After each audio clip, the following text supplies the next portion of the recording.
Okay, we're live. Hello, everyone. Welcome to this Your Overseas Home webinar on visas and getting residency in Spain. I'm Richard Way, a member of the Your Overseas Home content team, and I'm hosting this session. It's great to have you all with us, whether you're watching live or watching our recorded version, which is available through the Your Overseas Home YouTube page. So if you're watching this, chances are you're planning in the future or considering a move to Spain sooner. Great decision. It's one you shouldn't regret. Of course, in order to do this, and before you do anything else, you need to work out and obtain the most appropriate visa that will gain you Spanish residency status. So whether you're retired, semi-retired, or have plans to work remotely, we're going to look at options available to you in 2026 to move to Spain and beyond. If you're ready to move to Spain now, but not sure how, the next 30 minutes or so should be invaluable. And that's thanks to today's speakers, two people whose day-to-day job is helping people like you relocate to Spain. So welcome Olga Gomez and Camila Garcia from MoveWise. MoveWise are a visa management and international mobility specialist. So their team of experienced immigration experts can match you with an appropriate visa and oversee the entire application for you, helping you to get residency in Spain. They can also assist with your tax affairs as a new Spanish resident. This is a Q&A session. We've got around 30 minutes. We can go over a bit. So I'm going to be asking questions to Camilla and Olga. The idea is to cover off all the key points. But we also want to get you involved as well if you're listening, if you're watching live, and we welcome questions. If you have a question for Olga or Camilla, you can answer them by using the questions tool, which you should see on your dashboard. Just type them in there, and then I shall field them to Olga and Camilla. Okay, just to say very quickly, we have had a few technical issues, and Camilla, who is in Valencia, her line's been a little bit temperamental, so if she does disappear suddenly, I'm sure she'll reappear. There's a chance we might invite another representative from MoveWise as well, so don't worry if that does happen. So Camilla's in Valencia, and I know Olga is in Mallorca. Obviously a better connection at the moment, but welcome to you both. Let's start by just hearing a little bit more about MoveWise, about the company itself, where you have representatives and what your main services are. I don't know, Camilla, would you like to tell us a little bit about MoveWise, and then we'll go straight into the questions. Yeah, sure. Hi, Richard. Thank you for the introduction. Well, my name is Camilla, as you mentioned. I am a senior legal manager at MoveWise. I've been in the company for around 2 years, and we specialize in international relocation for people that are looking to come to both Spain and Italy at the moment. We're gonna be speaking mainly about the Spanish options in this case, and we're currently doing the Digital Nomad Visa and the Non-Lucrative Visa are the most common ways of foreign people to come to Spain. Okay, and just to be sure, just to confirm, you can help any nationality, any non-EU citizen, whether they're American, British, Asian, South African, Correct. Canadian. The most important point is that they are from a non-European country. Other than that, we can always support. Okay, perfect. So let's start by looking at when someone needs a visa and residency, because there are some people who have a home in Spain and they just want to spend a lot of time there in the year, but not maybe become a resident and live there. And there are rules now about that, especially for the UK citizens who are now no longer EU citizens. And there's this thing called the 180-day rule, which you have to adhere to unless you become a resident. Just tell us what that is and how it works. I don't know, whoever wants to do that. Yeah. So the 90 days and the 180-day rule is essentially the days that you are allowed to be in the country as a tourist, which means that you're allowed to be a maximum of 90 days, that is 3 months, in the last 6 months, in order to be legally here as a tourist if you don't want to apply for any other type of visa or residency permit to stay in the country.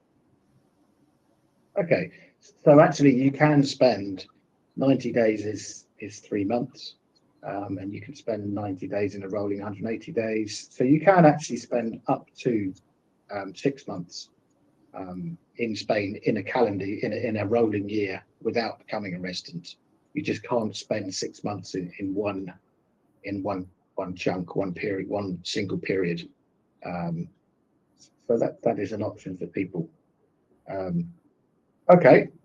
So then we talk about people who want to move to Spain. They want to leave the UK, they want to leave the US, sell their homes and actually relocate permanently. Let's look at your average retired, or if you like, semi-retired person or couple coming from the UK or the US. What is the most typical or the most accessible way for them to get residency in Spain? Yeah, that would be with the non-lucrative visa. The common requirements for this one, or the main requirements in this case, would be for them to have either savings and or passive income, and to not be working or promise not to work as soon as the visa is granted in this case. Okay. And are the rules are the same across Spain, or because Spain obviously has regional governments, it's got autonomous regions, but their national rules, is that right? So they're the same by region, by province as well. Yeah, correct. The general rules are the same regardless on the region or the province that you're going to be here in Spain. The specific requirements for the visa or regarding the documentation, they could vary depending on the consulate, and also the private health insurance. You will need to make sure that the provider that you use, they cover your specific region. But what is the general rule regarding the income, the savings or pension, and the not working in Spain? That's general for the whole nation. Okay, and what are the requirements for income? What do people need to prove they're earning, or they have in savings, or whichever? Yeah, they need to prove that they have, for one person, it is 28,800 euro, that they can be shown either the whole of it in savings, or they can add savings and passive income, which can be dividends, passive income that you receive from rental contracts. They can be investments that you're doing. The important thing is that on average throughout the year is the 28,800. If you wanted to come with your spouse, let's say, it's another, I believe, 7,000 more or less. Okay, so you could, for example, be receiving a pension that's, let's say the average, 12,000 euros a year, but then if you've got savings as well of 20,000 euros worth, that would be adequate. The combination, correct, to apply. Yes. Okay, great. And then in the healthcare, you mentioned you have to have medical insurance, and that has to be of a certain level of insurance that's of a certain, in the region where you're moving. Does it have to be a recognised or an accredited insurer, a provider? So you can't just get the cheapest level of insurance from anyone. It has to be at a certain level. Thank you, Richard, for the question. So for the private health insurance, it doesn't have to be from a approved list or closed list. What matters is that the policy meets the consulate's requirements. So it must be full coverage with no co-payments, which means that you don't have to pay an extra amount each time you visit the doctor. Then no waiting periods. That means that the coverage starts immediately, and it needs to be valid across the whole country, and normally it's the validity for 1 year. Okay, and can MoveWise, can you refer, or do you have companies? We have that can providers. Yeah, perfect. And do you know a rough cost of this for someone? I mean, just an approximate for a UK. Depends on the company, depends on the things that you want to get. If you have a big family, but depends. I'm not going to specify a quantity because are we talking thousands or hundreds? So I mean, hundreds. Sure. Yeah. Okay, Yeah. That's good. And then there's also this thing called the S1 form, isn't there, which UK citizen pensioners can get. Just tell us what that is. So you mean the S1? Yes. Yeah. Okay, so the S1, let's say, is a social security coordination document that allows a person and their dependents to have access to the Spanish public healthcare system, while their country of origin remains responsible of the cost of the medical care. So in practical terms, the S1 allows a foreign person to have access to the Spanish public healthcare system. But it's important to know that not everyone can have access to this, because your country of origin needs to be needs to have this agreement with Spain. So countries such as the United States or Canada, many Latin American countries don't have this agreement, let's say. So in the case that the countries cannot access to the S1, they need to have a private health insurance. So it's mandatory. Okay. And if you don't have an S1 and you're a UK citizen, maybe you're not a pensioner yet, maybe you're early 60s, can you at some point in the future apply for the Spanish state healthcare? Yes. What is it, after 1 year of residency, or what's the option? So once you get the permanent residency, you will have access full as a Spanish citizen. So it's permanent residency. And I believe there's another system called the Convenio Especial, which is like a buy-in, so you can pay to enter the Spanish state healthcare system. Is that something people can do also? But only after 1 year. Welcome back, Camilla. Thank you. Okay. Only after 1 year after you got the visa. And excuse me, it kicks me out again. I don't know what is happening. But yeah, with this Convenio Especial, after 1 year of being with the visa, what this Convenio does is that it allows people that are not entitled to access the Spanish national healthcare to pay a very low fee, a monthly fee, and then have access to the Spanish healthcare system.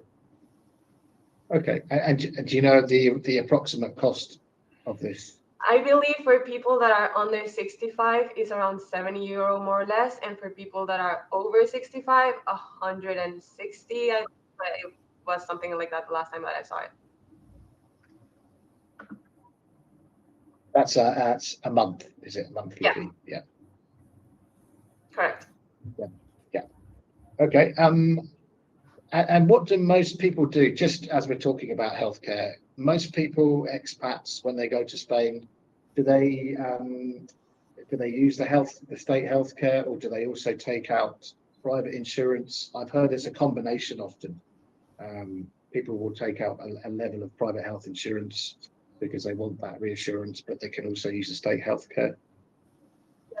In my case, most of my clients, they decide to stay with the private healthcare, just because they also have quicker access. Let's say we all know that the Spanish system is a little bit collapsed. So just in order for them to be sure that everything will be express and immediate, they would rather have the private. But after 1 year, as we mentioned, they have the possibility of accessing the national healthcare. Okay, so they've got options. Okay, and going back to the application process, how far in advance before somebody wants to move to Spain do they usually talk to you and start the application process? What's the sort of time scale?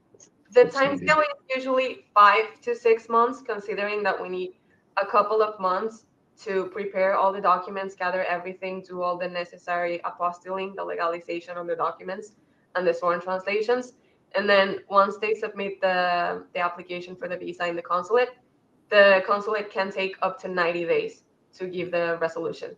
So ideally, 5 to 6 months before your target date of being in Spain is when you should start working on the process.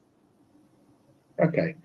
And most of your clients, if they're selling a house in the UK or the US in order to move to Spain, do they normally do that first and then start the application process, or do they do it at the same time? Because there's a risk, isn't there, of everything not being in the right order. What's the typical way of doing it? There's not really a typical way. It really depends on the personal decision of each person and their circumstances.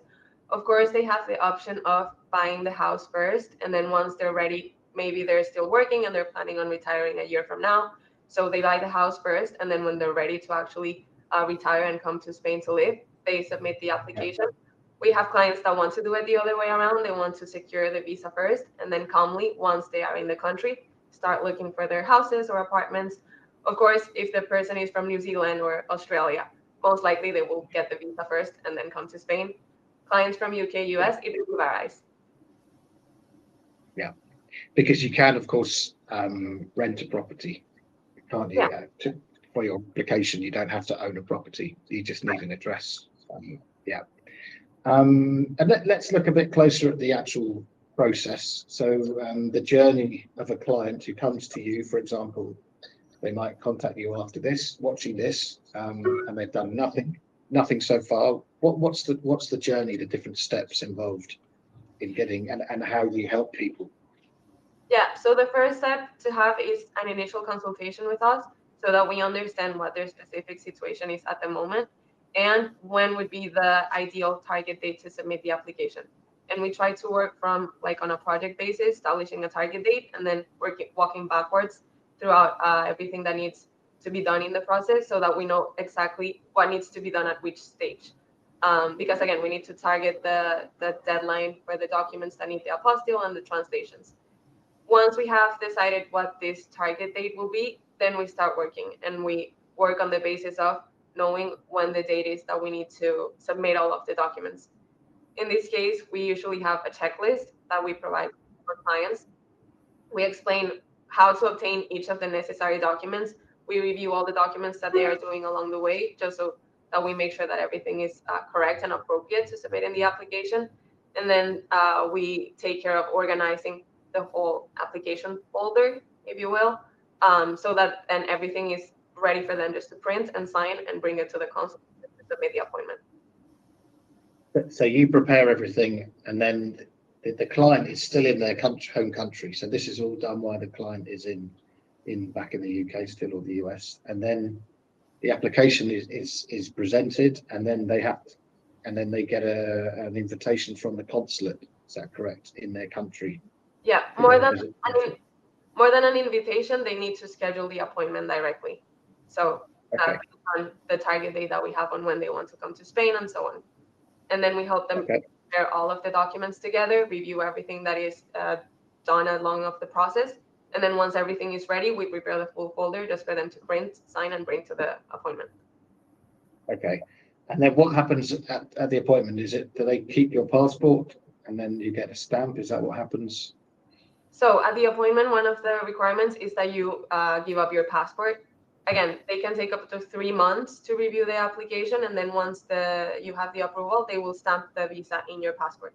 So they will keep. You need to consider also, this is something that we discuss in the consultations with our clients, if they have any travel plans in the future, just so that we know exactly when to submit the application. It's not in a time that they are also planning to travel, because they will not have their passports. That's quite important, isn't it? Yeah. If you were planning a trip to Spain, you have to wait, obviously, to get your passport returned. Okay. So then you get your passport back with the visa, and then you're free. You're ready to go to Spain. Is there a time limit when that visa expires, or can you go in it 6 months, a year, 2 years? No, in this case, you will need to come within the next 3 months. The visa in your passport has a 3-month target expiration date, let's say, which is the time limit that you have to come to Spain and then start the process in order to get the residency card, that is the TIE card. Because there's really 2 stages, aren't there? There's the visa application, and then you move to Spain using your visa, and then once you get to Spain, you have to apply for the residency card permit, which you said is the TIE. Yeah. That's right.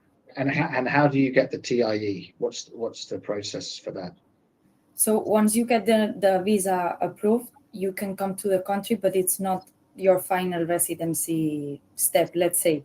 So once you are in Spain with your visa approved, you need to book a fingerprints appointment in an immigration police office.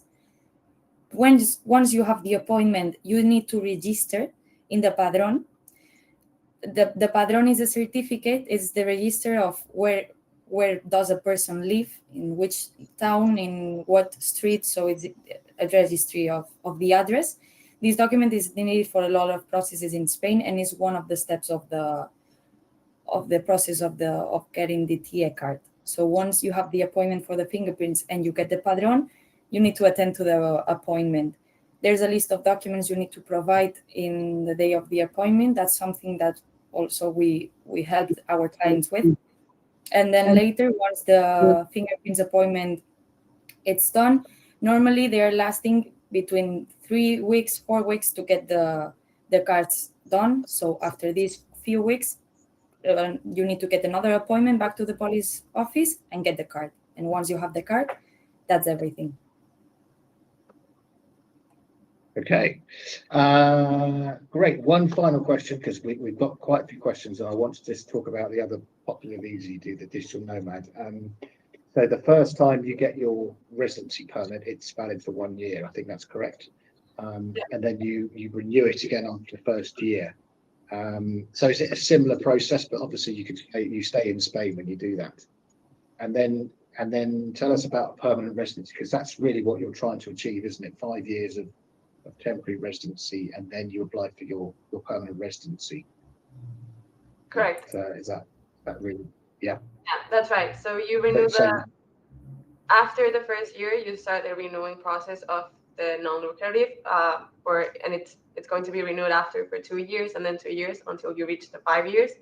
After 5 years, you can apply for the permanent residence, which is essentially a legal status that allows you to be in the country no longer under a temporary residence that needs to be renewed, but under, as it own name says, the permanent residence that allows you to live and work in the country without worrying about renewing the previous type of residence that you have. Yeah. Okay. Great. Thank you very much. Let's look at the other popular visas that you do, and I know one of them is the Digital Nomad Visa. It's for people who want to work in Spain remotely. Does one of you want to just give us the key facts about the Digital Nomad Visa, Spain's Digital Nomad Visa? Yeah, sure. So in this case, the Digital Nomad Visa is Who's it for, and how do you get it? The Digital Nomad Visa is also targeted for people that are non-EU citizens that want to come live in Spain and work for a company that is based abroad. This is one of the main requirements, that you're not working for a Spanish company or client. You're also required to work for a company, an established company, not for physical clients, individual clients. And this company that you work for must be established for at least a year. Then in order to get this Digital Nomad Visa, there are actually 2 ways to get it, unlike with the non-lucrative visa. You can apply for it from the consulate in the country of origin, or you can actually apply from Spain. If you decide to apply for it from Spain, we will do that on the client's behalf, let's say.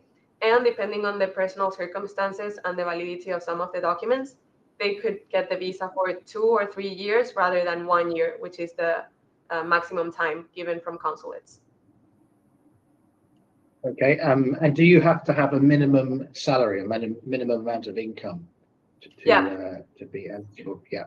In this case, the minimum salary for one single applicant is 2,850. For a couple would be 3,913, so 4,000 euro a month. And this is before tax also.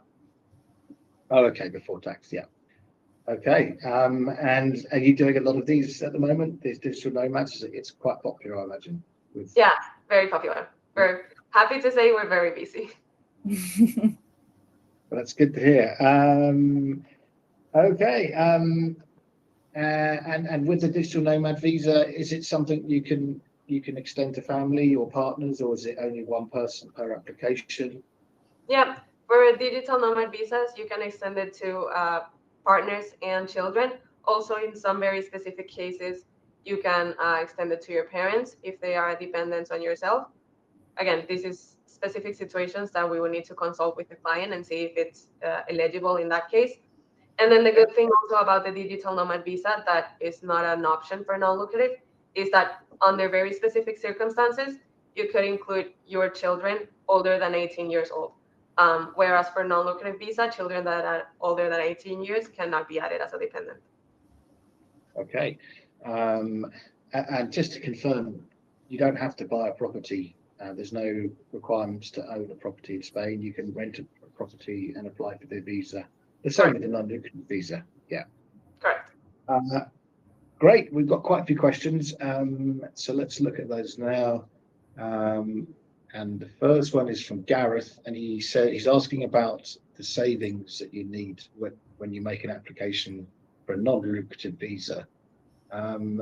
So when you make your application, and if you're still in the UK, for example, the funds, they don't need to be in a Spanish bank account. They can still be in the UK, in an account in the UK, because you haven't moved to Spain. Yeah. So all the income you're proving is, yeah. Okay. So Gareth, no, it's if the funds are in the UK or wherever you're living, that's fine. Heather asks the rules for the visas, non-lucrative visa. Do they apply for the Canary Islands? I'm guessing it's the same, is it? It's part of Spain. Yeah, exactly. It's for the whole nation. So the rules, in essence, are the same. As I mentioned, what varies within Spain is the coverage from the private health insurance, because some providers do not cover some specific regions, which is what we would need to check. But the main requirements are the same nationwide. Okay, thank you. David asks, what are the digital nomad visa rules? He's got too much tied up in the UK. The tax implications don't seem very good. They seem terrible. How does it affect your tax? That's a good question. With the digital nomad visa, I don't know if you're able to give too much details if you're not a tax specialist, but what happens in terms of taxation if you're living in Spain, but you're receiving income from an overseas source? So in this case, well, the first thing that I do want to point out is that, in fact, I am not the tax experts, and we do have accountants that will be able to give tailored consultation, let's say, to all of our clients based on their specific circumstances, because many things can vary. But as the general rule, let's say, if the person is coming under the Digital Nomad Visa as an employee, they could apply for Beckham law, which is a special tax regime that taxes only on the 24%, only on the labor income, and is exempted from dividends, capital gains, and rental income. Otherwise, if they're not under this special tax regime, they will be under the general tax regime, which does not mean that the people will be paying double taxes. They will fall under the double taxation agreement between UK and Spain. So you're not going to be double taxed. Whatever you pay on one end will be deducted from the taxes that you need to pay on the other end. Again, I don't know the specifics on how this works, but I know that you're not going to get 50% taxes. Yeah, it sounds like a chat with your tax consultant might be worthwhile for someone like David, so they understand how it would affect their tax position, and if they pay more, if they pay less, they might be pleasantly surprised. Who knows? Here's a good question from Diane. She wants to work in Spain. She's a British citizen, but her son has an Irish passport. So if he comes to Spain with her, can that help her move to Spain and work in Spain as a dependent? Or and also, if she has a digital nomad visa, is there a minimum amount of time you have to have worked with a company, an overseas company? So if I have a new job with an overseas company, can I go to Spain after 1 month and use that? Okay. As long as So, two questions. The first one is really regarding the EU family member residency, which in MoveWise we don't really handle. So I don't know how it would work asking. I know that for partners and children, it's easier to do it. I don't know how you would need to, let's say, manage it if you're wanting to bring your mother with you.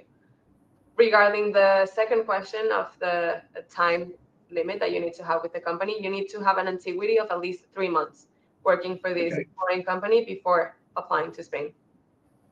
That's a good thing to know. 3 months. Yeah. Thank you. I think I can answer this one. Jacqueline, does the UK have an S1 agreement with Spain? Yes, it does. Yes. Yeah. And here's another good question from Paul. The non-lucrative visa, is there a requirement to spend a certain number of time or days in Spain each year? Yeah. Yeah.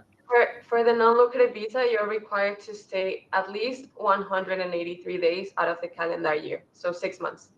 For the Digital Nomad Visa, this requirement is not really that strict. They're not requiring you to be physically in Spain, but they require you to comply with all the fiscal implications, let's say, of having this residency permit.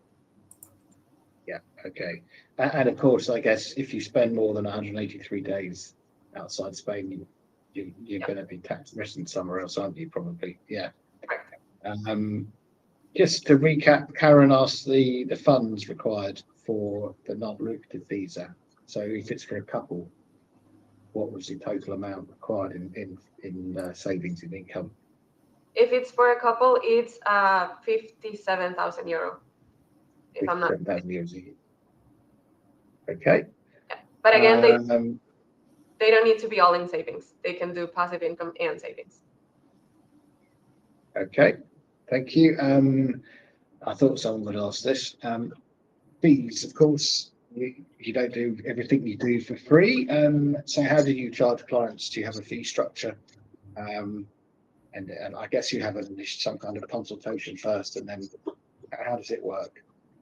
Yeah, so the structure that we have in MoveWise, what we will do is we will have a first initial free consultation to make sure that you're eligible. And then we divide the process into 2 modules. Let's say module 1, which includes the first assessment with one of the legal managers in MoveWise to understand your case, establish a course of action, let's say.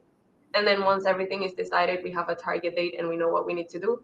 Then the client moves on to module 2. And then in this module 2 is where we actually take full ownership and responsibility of the application.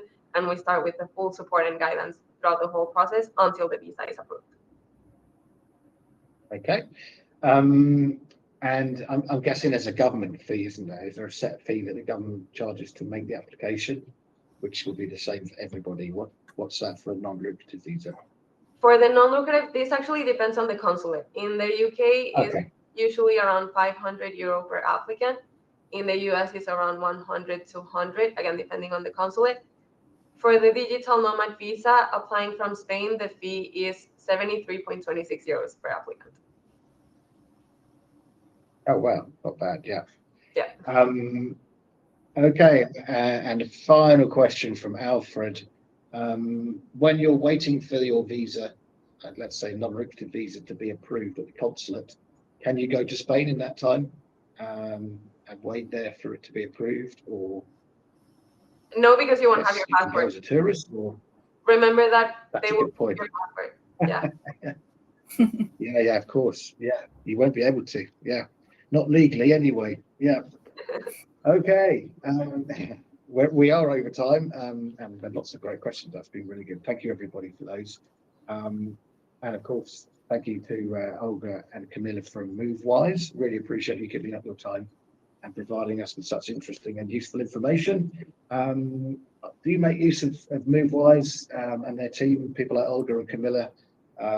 They've got all the expertise, and they will certainly make your journey to Spain a lot easier and problem-free, and they're worth everything they offer. You can get in touch with them via the QR code there and their emails, or you can come through the Your Overseas Home team, and you can get a free callback from one of the Your Overseas team there if you see that link on your screen now. This has been recorded, so you can revisit the session on the Your Overseas Home YouTube channel, or you can refer it to friends and family, anyone you think might find it useful. If you have found it useful and you're feeling a bit generous, then we would appreciate a review on the review website Trustpilot, and there's a link there that will take you to do that. Otherwise, that's it from us. Thanks again, Camilla and Olga. Good luck to anyone watching with your plans to move to Spain. I suppose, given the timing of this, we should wish the Spanish football team good luck in their next match too. Maybe they'll see England in the final. Who knows if that's possible? Otherwise, thank you and goodbye. Goodbye. Thank you. Thank you, Richard. Bye. A pleasure being here today. Bye-bye. Thank you. Thank you. Bye. Thank you.